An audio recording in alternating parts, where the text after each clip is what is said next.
your scholar refused to answer this question to me, which clearly shows in black and white the difference between Islam and Christianity. And I'll skip right to the end. You are aware of the Mahdi, your Mahdi, which is coming in the future, and you're aware of your Antichrist, which is the Dawah. So your Dawah, he's gonna claim to be Jesus Christ, but he will claim to be God, basically. He will be basically bringing. He will do actions. He's fire from the sky down.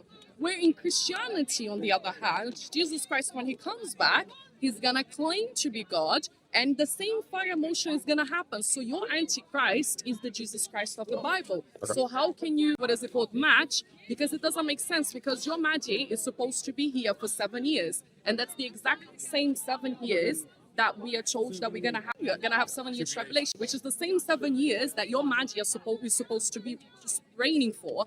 In the Bible, the Antichrist, he will reign for 7 years, and he will make everyone bow down to him. Like, just so I'm not saying anything wrong, because he's very knowledgeable as well. He's gonna make people declare themselves, which is the mark of the beast, which is basically like declaring yourself. That's in Revelation. God. So your Mahdi and Isa is our Antichrist and the false prophet and the beast, because also in the Quran you have that I don't remember if it's the black stone now, because I was a Muslim a while back. I still read it, but I forgot the spot that either the stone or the Quran, they will be speaking. So, and the beast is supposed to be speaking. In our book, we have an object which is supposed to be speaking. So it's basically the same story, but in reverse.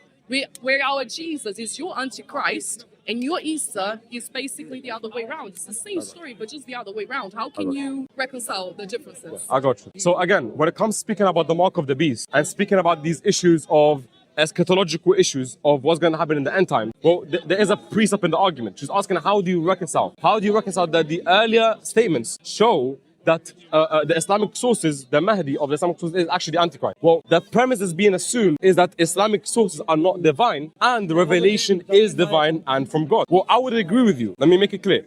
If revelation was divine and the book of Revelation was divine and was from God, then it will pose an issue, because then I would have to hold to it and therefore reject Islam. That's obvious. But you have to first prove to me that why should I as a Muslim believe in the book of Revelation when we don't find early attestation for it? That's the first thing. And it doesn't date to the historical Christ. So me as a Muslim, I have no justification, I have no inclination to accept the book of Revelation, because it posits something that's ahistorical, first of all, and I have good reason to believe Islam is true, and therefore reject the biblical narrative of eschatology. It's very simple. So the answer to you will be very simple. Because I have good evidence for Islam being true, and because I have good evidence for Prophet Muhammad being a true prophet, I thereby reject the book of Revelation and accept Muhammad, because I can verify him to be a true prophet, because he is in the Old Testament. I can show plethora of examples.